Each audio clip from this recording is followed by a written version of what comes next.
Hi, this is Dr. OMD, and this is the Game Clinic, an MWI Men Who Invest production. This week on our first episode, we have a very special guest, actor, producer, and writer, Mr. Jeffrey Giuliano. Many of you know him as the VIP member from the famous global sensation show, The Squid Game.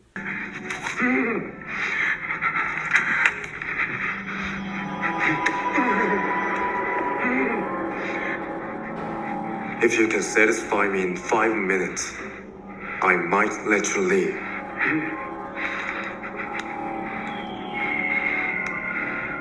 Tell me everything you know about the game. He has lots of relevant topics to talk with us today, including race, his life struggles, his successes, and what it took for him to become the person who he is today. And as always, at the bottom, click that like button. And also, stay tuned for any of our updates that we have for the Men Who Invest channel and our Patreon, as well as our YouTube page for the Game Clinic. Welcome to the Game Clinic. I am your host, Dr. OMD, and I have a special guest with us today. And this is going to be our first episode here on the Game Clinic podcast, produced by MWI, Men Who Invest. Such a pleasure to have this guest here. And just to give you a little bit of a background about the Game Clinic and what this show is about, this is a show that's going to be talking about different themes in society, whether it be related to mental health, financial health, social network building, and things that you need to do in order to become successful in life. Overall, the Game Clinic is more just about the game of life, the obstacles that you can encounter along the way, how to overcome those obstacles, and how to be successful in your life. And what better guest to kind of demonstrate that through his most recent work and his life work in general. I have a special guest here from the Squid Game, actor Jeffrey Giuliano. He is a writer, actor, and producer. He is from the U.S., but he was fortunate enough to speak with us here today on the Game Clinic podcast for our very first episode. And he is right now in Thailand, in Bangkok, actually. Over there, it's around a little bit around 5:30 almost in the morning. We really appreciate him coming out here to speak with us and talk a little bit more about his life, his success, things that kind of led him to where he is right now, and just to give us a little bit, advice and tips and skills about some of the things that he went to get to where he is right now. So without further ado, Mr. Jeffrey Giuliano, could you tell us about your background, what got you into acting and writing and producing in general? Well, I've been an actor for a long time. I've made 28 films, and I'm a popular character actor. I go from movie to movie to movie for the last 15 years.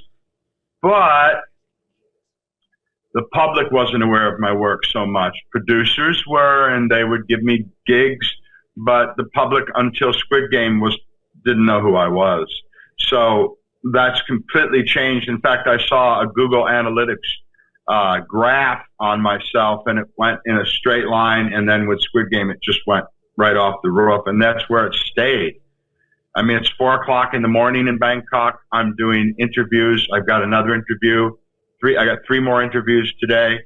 So I think the fact that the Korean cast is not doing any media because they're incapable of it, predicated on the fact they don't speak English, other than waving or something. It's not too much meaningfully that they can do in terms of promotion. So I've been basically asked to do most of the promotion for Squid Game. But yeah, the public didn't know who I was, but the industry knew who I was, and they would offer me job after job.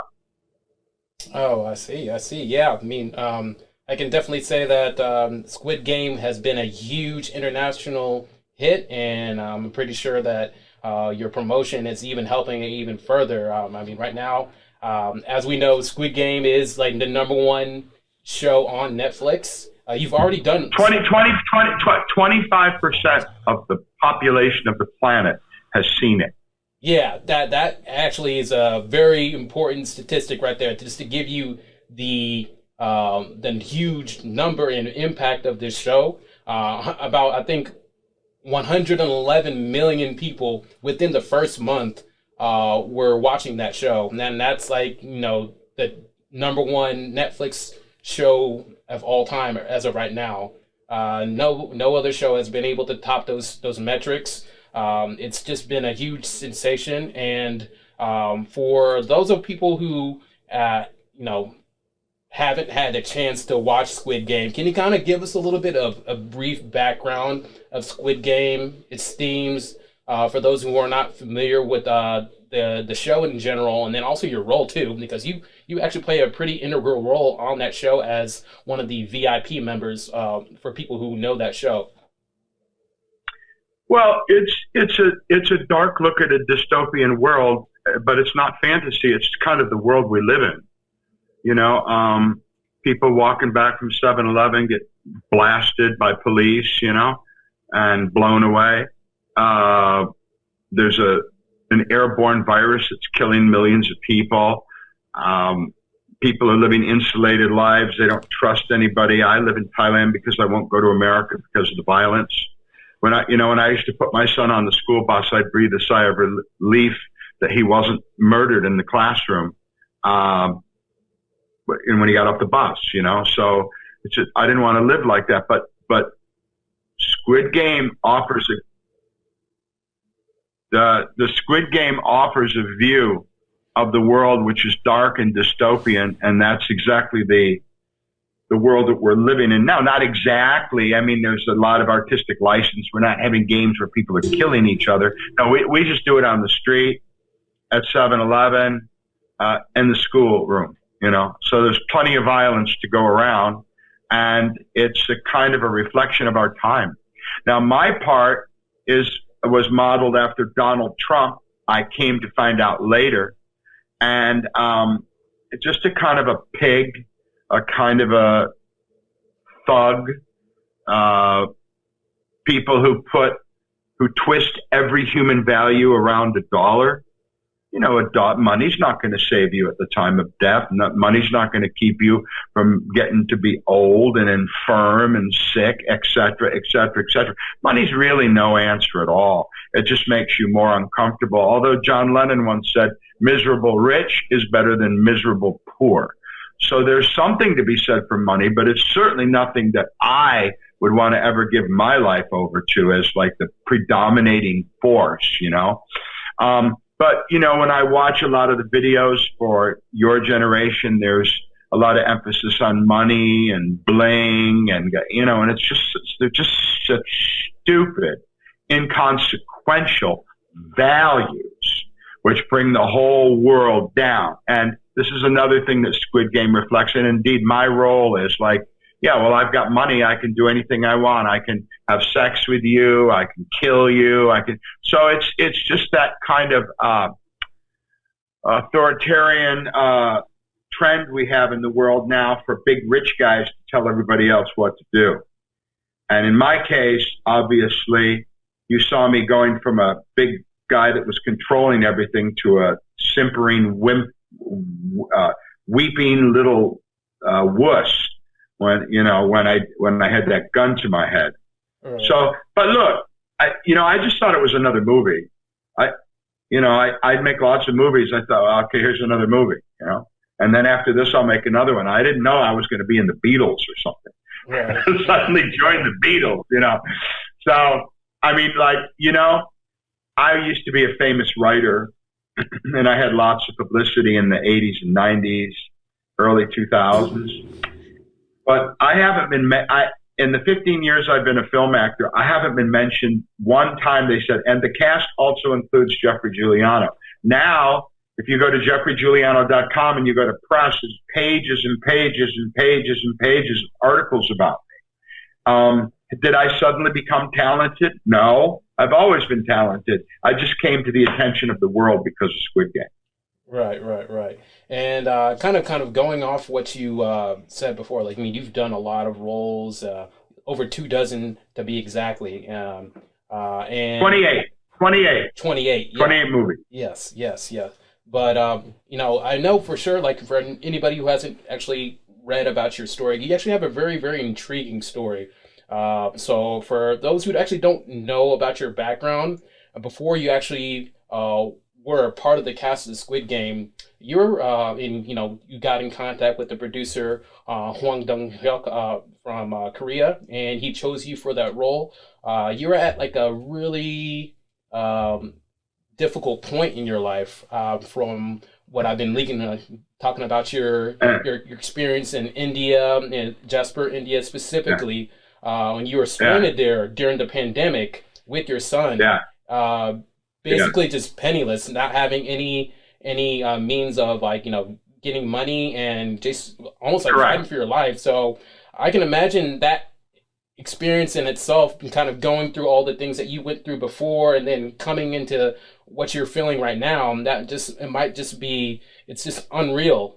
So when you're It is presented with this, unreal. yeah, so when you were presented with the storyline of Squid Game, did your experience in any way kind of like influence you or help you resonate more with the storyline and being part of the cast Okay, of the well, show? yeah, that's a well thought out, well articulated question, my brother. But the bottom line is, I don't think too much about movies. I'm given a script. Okay. Look, there's two ways of acting in movies. Guys that are become the character, like the guy who played Abraham Lincoln, I forgot his name, Daniel Day-Lewis. Right. And, and they're Lincoln all the time, and they're Lincoln when they go back to the hotel, they're Lincoln with their wife, they're Lincoln at breakfast. I don't, and then that's method actor stuff. And then there's the actor like me, which is a real old fashioned kind of actor. They give me the script.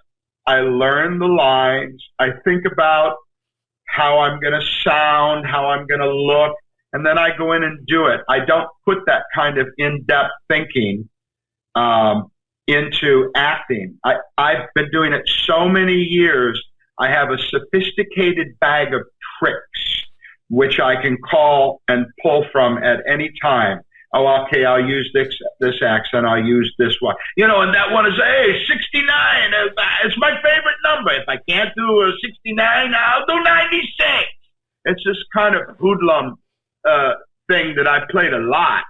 And I'm Italian, and I was raised around these kind of guys, and so it's not difficult for me. So the answer is, I don't know about any of that stuff. I don't really do that. Now, if they paid me $1 million or something, and they wanted to have in-depth rehearsals and psychological discussions and breakdowns of the character, hey, I'm all in for that. But okay, most of that cast got between $2 million and $500,000, and I got like $600,000 basically is what I got. So I was so far down. In fact, there were 14 stars of Squid Game, and I'm number 14. So I am a star of Squid Game, but I'm the last one. And so I didn't have the kind of, in fact, I didn't even get the full script. I was just given my part. Now, they do that for security reasons because they don't want somebody, whatever, my girlfriend picks up the script and sells it to the newspapers in England or something like that. So they only give you your part. I was the star of episode 7. I was on screen for 13 minutes, but I wasn't the star of the series. I was just the star of my episode. So I don't know. Personally, I tell you, I don't understand why Squid Game is this popular. I just don't understand it. I've always avoided watching movies that demanded I read something while I was watching a movie. It takes away when you watch a movie, there's something called the willing suspension of disbelief, where you just like, okay, I really believe that this is Star Wars universe. But when you have to read something, that demands more of you and takes away in my case, it takes away my full ability to enter into the world that is unfolding before me, the metaverse, if you will. So I've never watched, I think, 1 or 2 movies in all my years. I'm over 60 that I felt were justified me reading for 2 hours, So I don't know why this happened. I could never, I knew that I was getting more money than usual when I went there. I knew that the hotel, the suite, the apartment they gave me was very, very fancy. I knew that they were kissing my ass a lot, and I knew that the set was very, very beautiful. So I had some inclination that this was a big deal, but I could never have foreseen. I thought, oh, I'm lucky. I got way more money than I normally get, kind of thing. And then it just became this incredible phenomena that continues to this day. I've been doing these interviews for over a month. All times of the day and night. I have to turn off my phone because it goes beep, beep, beep, beep, beep, beep, beep. It's an unheard of phenomena. Yeah, I definitely agree. I mean, if there was no COVID, there would be no Squid Game. This is fully dependent on the fact that people are locked in their house and they're, afraid to go outside, and everything that's happening, the January 6th insurrection in Washington, the uncertainty of our future with authoritarian political pigs trying to take over and the will of the people, for their own nefarious, basically money-minded end. So, I understand why it happened on one level, but I have not watched Squid Game. I'm probably not supposed to say this. I couldn't concentrate on that thing. I've watched me plenty, but like any good narcissistic actor. But I have not watched Squid Game. I won't watch Squid Game. The Koreans are an interesting cultural manifestation. There's a great deal of difference between the culture of the American mind and the Korean mind. I'll say that very, very diplomatically. Okay. Interesting way to put that. And some very, very interesting perspective you kind of just brought to a lot of our listeners that probably weren't even aware about. I'm pretty sure that, even though, like you said, you haven't watched the whole show, this has had like a very drastic impact on your career. So how would you say this is kind of like, yeah, how I mean, you're in Thailand, but and you've been there for quite some time. So how has that kind of impacted you in your life and your career? Well, okay, I'll tell you a story. About 2 weeks before it came out, I don't sleep very much, and my wife was sleeping in there, Thai lady, and her foot was over the bed, and I put her foot back under the cover and covered it. And I looked out into this dark bedroom. I was standing there, and I thought, well, Jeffrey, you've worked really hard. You got your master's degree. You did all the apprenticeships. You went all over the world doing these movies and stuff. But, Jeff, it just didn't work out for you, man. You didn't become a movie star, It's the way it is sometimes. It's the luck of the draw. And 2 weeks later, I was a world-famous guy. Newsweek, huge magazine, declared me as a global star. So, yeah, but we always knew philosophically that acting could do that to you. Like, it's like having a hit record or something. You're a band playing in a bar, and suddenly you have a hit record and you're on some private jet. So, but I'll tell you something. I'm not like a lot of famous people. If anybody writes me a letter, I answer it. If anybody contacts me, I'll contact them back. I am a leftist, socialist, democratic, political person, and I have a great feeling and empathy for the people. Now, who writes me? Young people write me. People that have issues in their life about sexual orientation, gender identification, kind of important issues for young people. People throw themselves out of windows when they, and take overdoses when they have these conflicts within their life. So, suddenly not only have I become some sort of popular actor, but people are reaching out to me in all kinds of interesting ways, and some of them not very good ways. But I try to speak to everyone who if people are going to elevate me by virtue of my appearance in Squid Game to some kind of a celebrity, I want to be responsible in that position. I'm not going to, just be some jerk that just takes all the good stuff and doesn't give back. Like, for instance, I'm auctioning off my costume, my robe, and my script for charity. So, whatever I can do, I'll do. I'm not a rich guy. I'm a successful movie actor. But I don't think I'm any kind of movie star or anything like that. And I'll tell you, if I ever did become some big movie star, I would be the same person that I am. It would not change me. I'd just be able to go out and buy things without looking at the price tag, but I don't think much other than that would matter. I got some teenage girls in Iran that formed a group called the Golden Mask, which was a fan club for me. And they would talk to me and they said, I'm 15, I'm 13, and they would send me pictures of their lunch and stuff. Well, when it got to them sending pictures of their lunch, I had to kind of back off because I don't have the time to look at pictures of people's lunch in Iran. I made this lunch. It's yummy. Oh, okay, cool. Your lunch is yummy. And I didn't want to denigrate these girls. I didn't want to hurt their feelings, but there is a limit of how much interaction you can have with fans that's meaningful to them and for you. And I've had some death threats too. Someone said they're going to cut me up in little pieces and throw me off the pier. And so there's all kinds of sexual things people have written me, photographs, calling me daddy and stuff. So some of it's bizarre. And there's crazy people out there. Ask John Lennon when they blew him away. There's crazy, crazy people out there. Well, yeah. I mean, I'm sure. I mean, I can imagine just some of the things that you've been kind of interacting with since your role. But the main thing they say is, you weren't satisfied in 5 minutes. Let me finish the job. Wow.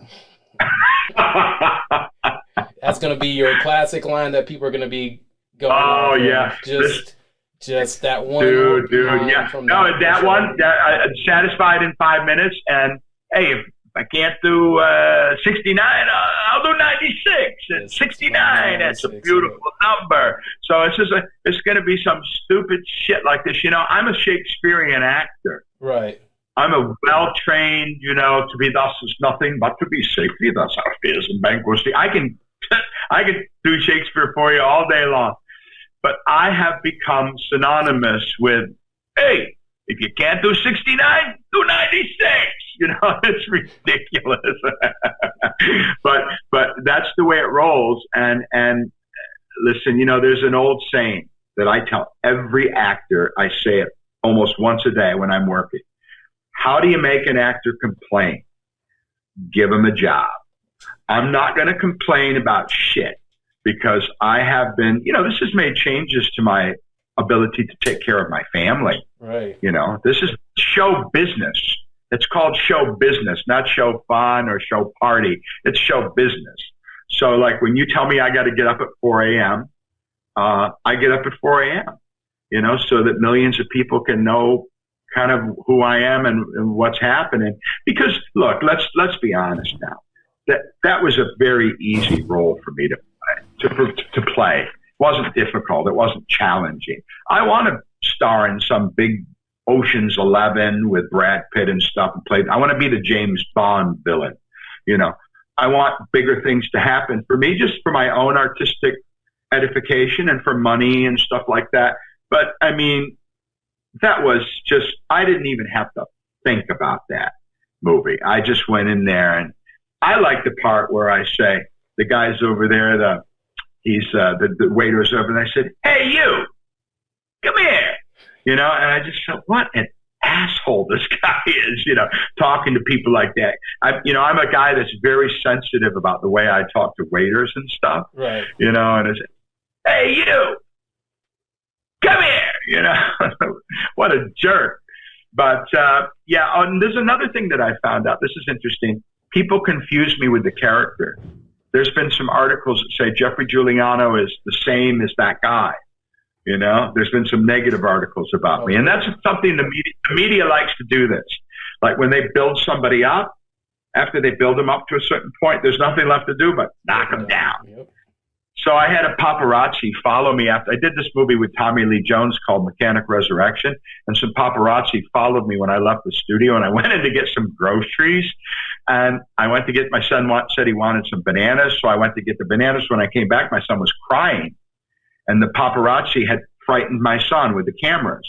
And so the guy said, go ahead, get mad. Go ahead, get mad. Go ahead. You want to get mad? Go ahead. I want you to get mad. And he turned on the camera, and I said, listen, man, get the F out of here. Leave my son alone. And so they say Jeffrey Giuliano orders people around in grocery store or whatever it is. You tell me your father, your uncle, the guy next door, somebody with a camera makes your little 12-year-old son cry, you're going to be saying some shit to that guy. Right. You can be telling that guy, get out of here. What are you doing? Get out of here. You know? And I'm from New York. I'm Sicilian. And there's not too much you're going to do to my family that I'm going to like be okay with. So, but that got around the world. And then they said, okay, Jeffrey Giuliano look what he did in the grocery store. That means he's a bad guy just like this other guy. So there's just a lot of crap. When you said to me earlier about something that I've read in the media, I thought, oh, well, you can't believe really too much you read in there. Yeah, I mean, okay, I'll give you another example. I said something in the media a couple of years ago, and in the comments at the bottom it said, oh, this guy's such a Hillary Clinton supporter. So that all the Trump guys said I was a Hillary Clinton supporter. And all the Clinton supporters said, well, he's obviously a Make America Great Trump fan. So they completely missed who I was. I had a guy today, I said something about when I go to India, there's this little spiritual village I go to that's been overrun with Indian tourists. He said, that's racist. You said Indian tourist. You're guilty of cultural appropriation and cultural genocide.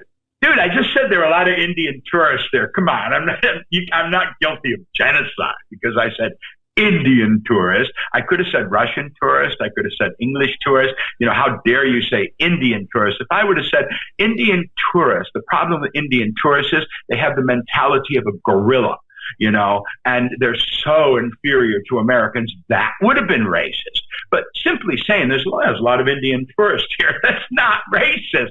So there's so much stuff they put in the media that's just bullshit that you haven't been on the other side of this kind of attention, but I have. And I know now the value of it, and it's not too much. Okay.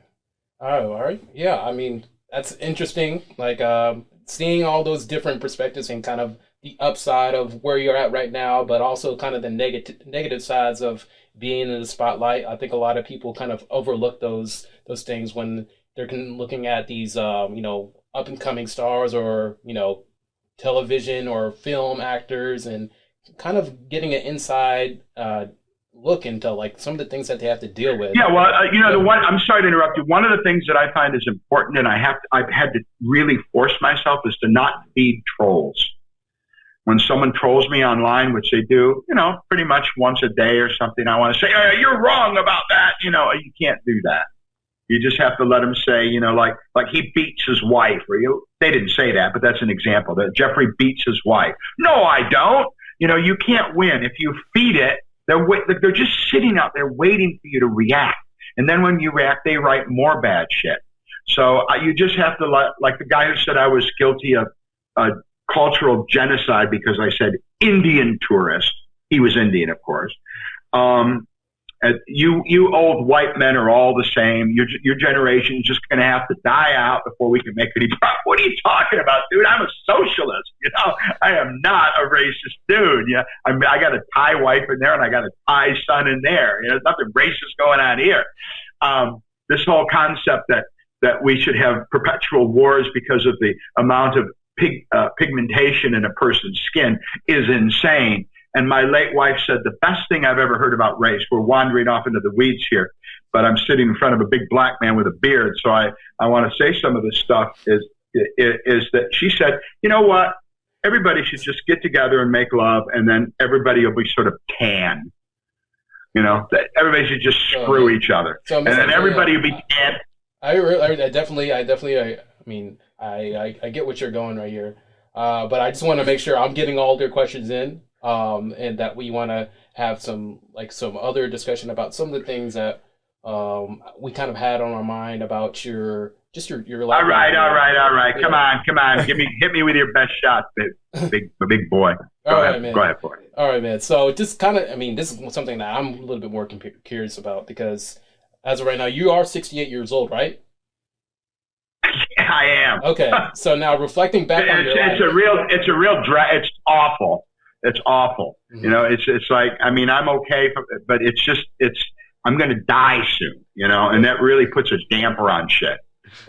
Yeah, I mean, and we all kind of know about just the stages of life, but being 68, seeing like your career kind of take off in a little bit of a trajectory, which is kind of very different from like the conventional idea of people having like, okay, well, you're getting into your 30s or 40s, that's going to be your prime time, but now you're 68 years old, you're kind of almost like taking off and hitting your peak with your career with some of these roles that you're doing. So what lessons has that taught you about the game of life in general and just like success and working towards your goals and just understanding the concept of like delayed gratification? Because a lot of people will be like, oh man, I'm going through all these different roles, I'm doing all these different writings and producing gigs, and it's not taking off where I really want to get to it.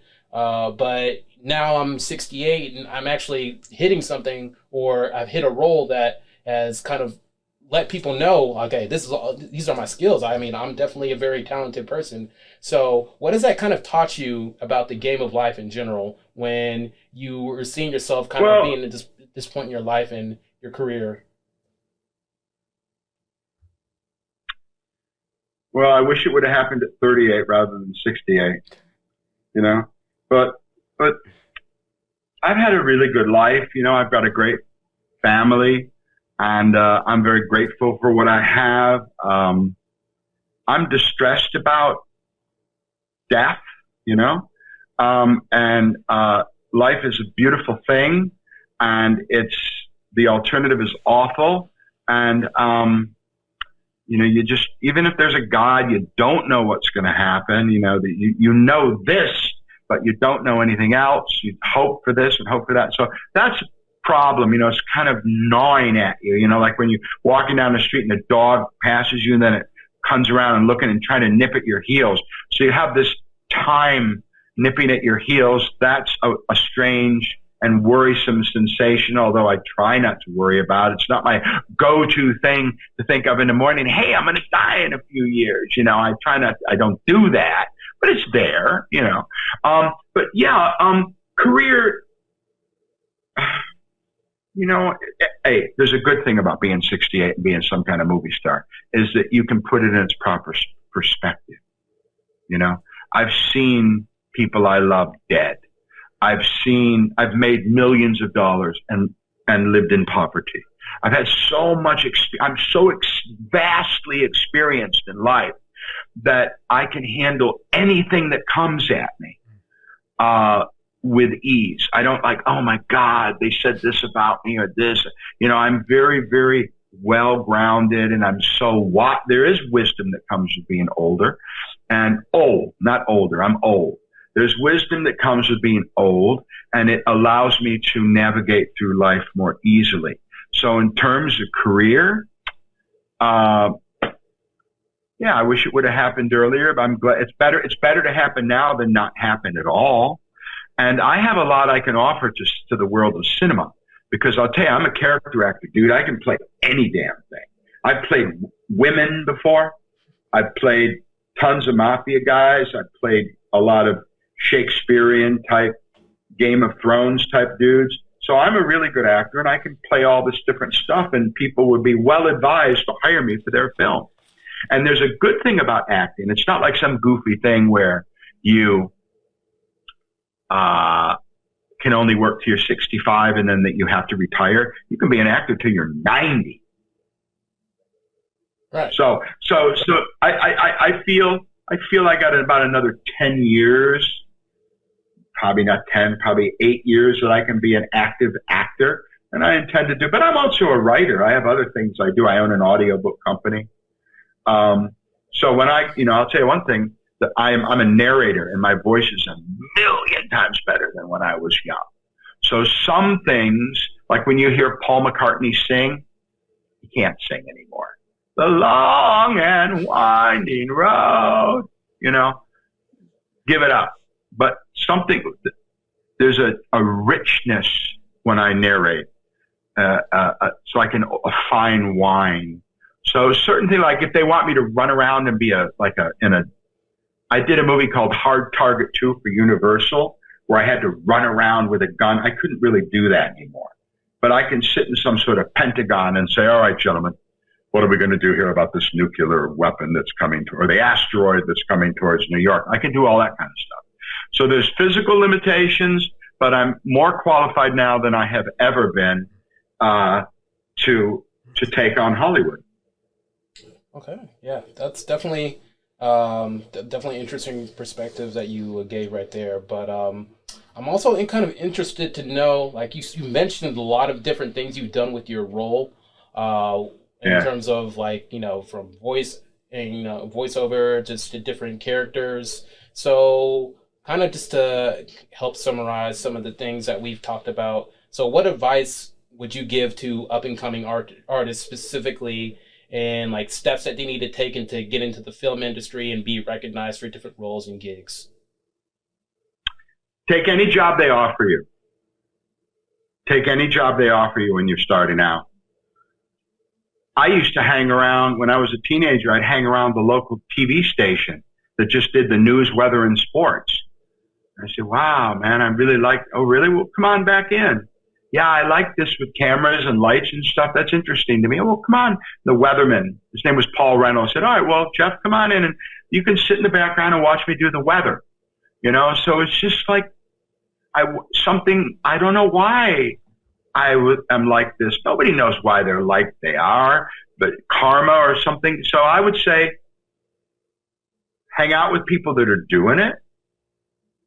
Take any job that's given to you. Make your own jobs. I've made a lot of jobs. I sit around waiting for some goofy guy to invite me to be in his stupid movie. I can make stupid movies myself. If I don't have, with the technology now, I've got a thing called 12 Good Years, which is about a Nazi I play the Nazi that's going to be hung at dawn or something, and he's being interrogated one last time. And it's really, really, really good acting. And I just make this stuff myself. Sometimes I post it, sometimes I don't. So everybody's got a camera. If you want to be an actor, put on the camera. If you want to be a painter, get some paint. If you want to be a dancer, dance. Morgan Freeman didn't get a proper acting job till he was over 50. Okay? So we all know what happened there. And he said, look what happened to me. Look what happened to me. Just some goofy actor that nobody knew about. Now I'm like a global star, according to Newsweek magazine.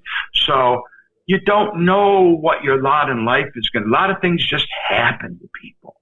I'm sorry about talking about race, but it's on my mind.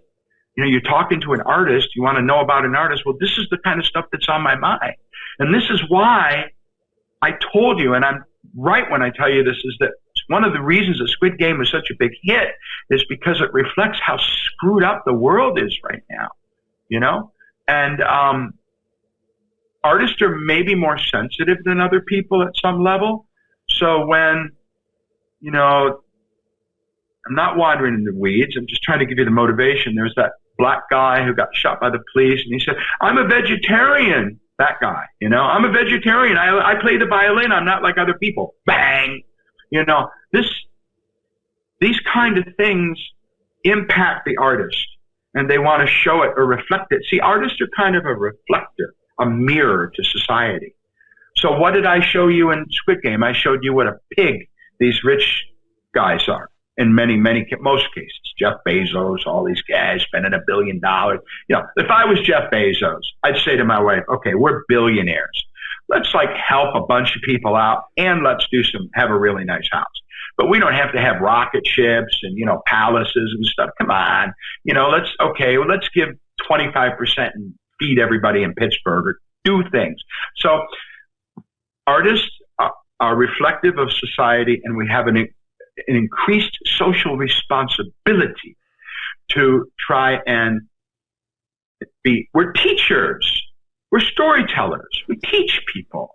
And now if you want to know if an alien came here and wanted to know what a rich billionaire pig is like, they could watch me in Squid Game. And the guys like me in Squid Game are doing a lot of damage to the world. So that would be my justification for bringing a social consciousness to what I do. Okay. Yeah, I mean I definitely appreciate you giving us that perspective because what a lot of people don't realize is that, your roles, the acting that, actors like you do, it's almost like a reflection of what you're trying to portray that's out in the real world and kind of themes and lessons you can kind of extract from that. So that's definitely something that a lot of people kind of miss whenever they're watching, different characters and roles. But I appreciate you kind of bringing that to the forefront. I know we only have like 2 more minutes here, but we could still continue to talk afterwards. But as far as filming here in the studio, 2 more minutes. And just a last question would be: so, do you want to give us any type of updates about any of your upcoming roles, or even season 2 of Squid Game, if you know anything about it? There will be a season 2. Okay.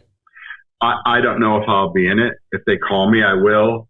This is another good thing about being a 68-year-old actor. I don't really care as much as I used to. It's like I know people that almost, they're neurotic. Like, I didn't get the part. I don't know what's going to happen. The other guy got it. He's taking food out of my son's mouth. And they become crazy. It's like, hey man, if they call me, I'll do the gig. If they don't, I know at this point that life kind of takes care of you. This is an important message for people. Life sort of takes care of you, If you want what you need, you're going to get it. If you want what you want, a lot of times you don't, because you didn't need it in the first place. What do the Rolling Stones say? They say, if you can't always get what you want, but you'll get what you need. So when you're older, you got your priorities straight. So yeah, if they call me, they call me. I think there's going to be a season 2. I know there's going to be a season 2. If they call me, I'll do it, and I'll ask for 10 times more money. Obviously, since everybody else is millionaire from it, I want big money too. And I'm auctioning off I have a charity that feeds women and widows in West Bengal, India. So I'm auctioning off my robe for that. I have 3 big movies coming out. I can't talk about that. I am writing a book about Squid Game called Squid Game Confidential, which will be out in a year. And I've got an audio book coming out in 3 weeks called I Am VIP for Acting in Squid Game. So that's coming out also. So I've got 2 books coming out on Squid Game. I've got 3 movies I can't talk about under contract. I anticipate there'll be a season 2, and that I may or may not be involved. It's just purely up to them whether they. Now, I have heard one scenario where they said that the VIPs are going to be sort of captured by the players, and we're going to be forced to play the game. But that would be the world's shortest TV series, because the first time there was a glass bridge for me to go, I would fall and die. So I would have no ability to play that game successfully. So yeah, all those things are out there. I don't know what's going to happen, but that's what makes life exciting. It's like I meet you. I didn't know who you are. Now I meet you. Well, here's a potential good guy that I know. And so I'm open to things. You got to be open to life. You can't have your prejudices get in the way and what you think about stuff. It's like, listen, of all the things there is to know, how much do we know? Not too much, So you've got to have what the Zen calls a beginner's mind. Even though I'm 68, I try to have a childlike curiosity about life and to have a beginner's mind so that everything's kind of wonderful. Remember the first time you made love, or you smoked a joint, or you saw something that moved you. I still try to keep that childlike enthusiasm in my life right up to the end. Well, that is a great mindset to have, and it's definitely a mindset that kind of keeps you motivated, and staying focused on your craft and enjoying your work. Mr. Giuliano, I really appreciate you coming out here to speak with us on the Game Clinic. Thanks again, and we will stay in contact. Again, I am Dr. OMD, the host of the Game Clinic, produced by MWI. Appreciate everybody here who helped put together this podcast episode.